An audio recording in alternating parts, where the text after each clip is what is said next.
Horror. It comes in many forms and affects all in different ways. From grotesque and demonic creatures to chainsaw murderers, everyone is afraid of something. Many even relish in the thrill of having their fears pushed, like watching horror films, experiencing haunted houses, or playing horror games. Games like Silent Hill, Resident Evil, System Shock, Dead Space. All horror games that have given players horror experiences that have them pissing themselves ever since their releases. And with many more being released to critical acclaim over the years, such as Outlast and Alien Isolation, the genre is surely here to stay. Horror games tend to come in a few shapes and sizes though. Some games lean on having jump scares to be scary, while others may lean into the more psychological side of horror. Sometimes the anticipation of the scare or the looming threat of something is scarier than the actual threat itself. For some, the act of hiding from the xenomorph in Alien Isolation may be scarier than actually getting caught. The looming threat of possibly being found out by this unkillable threat is what makes this game truly scary.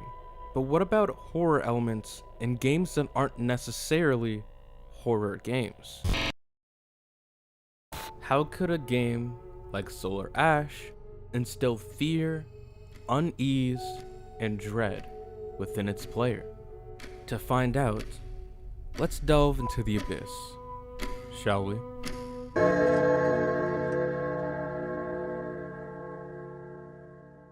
I've done an entire video talking about the story of Solar Ash, so I won't be covering the entirety of it. Just as a quick refresher for those who are unfamiliar with the game or never saw my original video, I'll cover the basis before continuing. You play as Ray, a Void Runner who has ventured into a black hole called the Ultra Void in hopes of using a device called the Starseed to collapse it and save her home planet from being engulfed by it.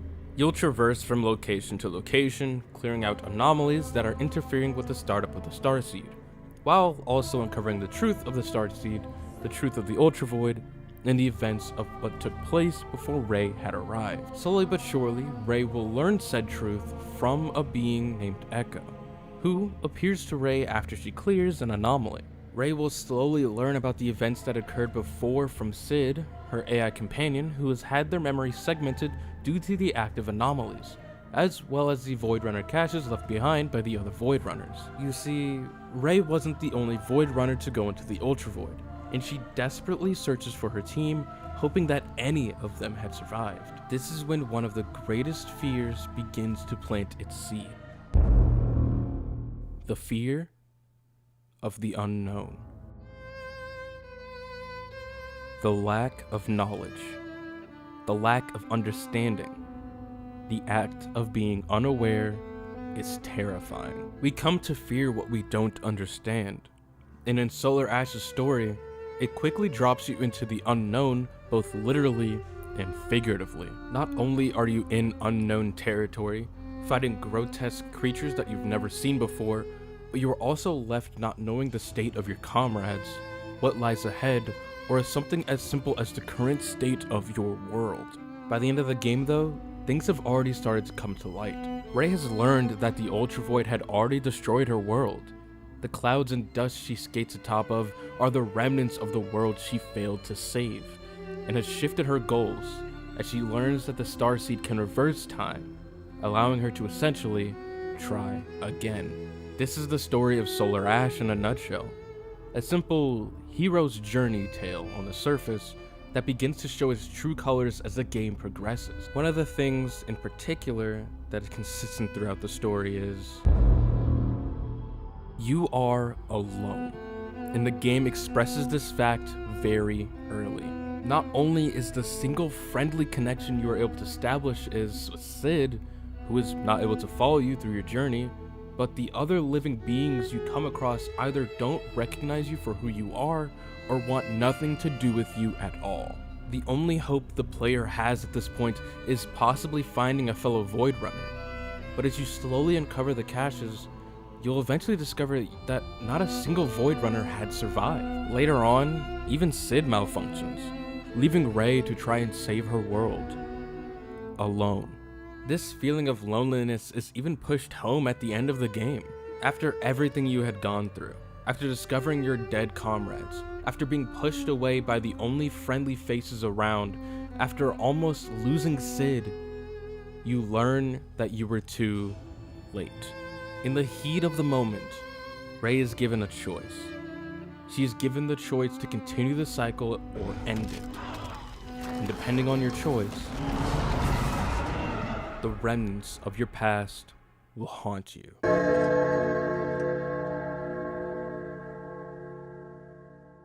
Solar Ash's gameplay has you running, jumping, time-slipping, and fighting through destroyed world after destroyed world. The game has a heavy emphasis on movement, as each world you visit has you clear about 3 different time trials to awaken a colossal creature called a remnant, that you then must scale in turn to defeat to clear the anomaly interfering with the starseed node that was set up there. Going fast is not only part of the game's design, but it's key for success overall. But how does Solar Ash's gameplay and design instill fear and ease within the player? Of course, one may point to the design of the creatures that you're fighting. These massive behemoths have quite disturbing designs, especially as they sit dormant, ominously watching you as you skate throughout the world. Aside from this, the game's score instills a sense of unease when you hear it while skating about, fighting remnants, or even interacting with Echo. Even the lack of music in some areas is perfectly set up as you gaze upon the ruins of a world decimated by the Ultravoid. The ruins of these worlds stand as a reminder to you of what will happen if you fail.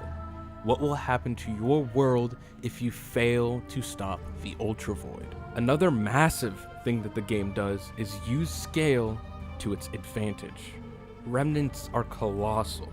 Anomaly gates stare down on you. There are sweeping vistas that show you how large these locations are in comparison to Ray. Even Echo can crush you with just her hand. You are minuscule, fragile, and with the aid of camera angles and making threats as massive as they are, that sense of fear and dread is pushed further. How could someone as small and as insignificant as you stand a chance at saving your world? Even when you defeat a remnant, your reward is punishment, as you are squashed by Echo, causing you to lose a shield canister. But there's one final thing. The greatest fear of all. Something that is the biggest factor in pushing fear, unease, and dread in Solar Ash. And that is...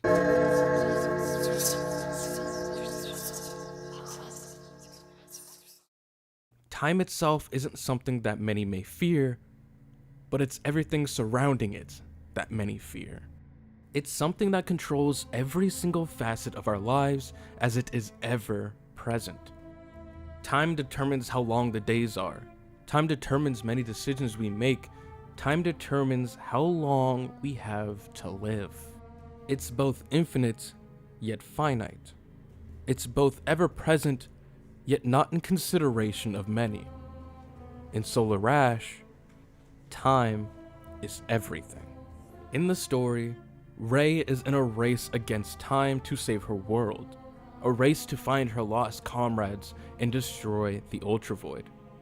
In the gameplay, there are time trials, time slipping, and the basis of the gameplay is a race against the clock and moving as fast as you can. You just keep moving. But even though time is ever present in every facet of the game, it's also not. Despite all your efforts, you are always. All of your actions, no matter how fast you are, will be too late. Despite your best efforts, no matter how hard you try, your attempts at saving your world are futile. Time triumphs over you 100% of the time. You dread the truth. You fear the end is truly upon you. But you selfishly restart the cycle, just like you've done every single time before. How could a game like Solar Ash instill fear, unease, and dread within its player? To find out, let's... Wait. I remember you. What have you done? What's going on here? How many times have I been doing this? You did this? Why? How long have I been here? How long have you been doing this? Help. Help me. Help me, please.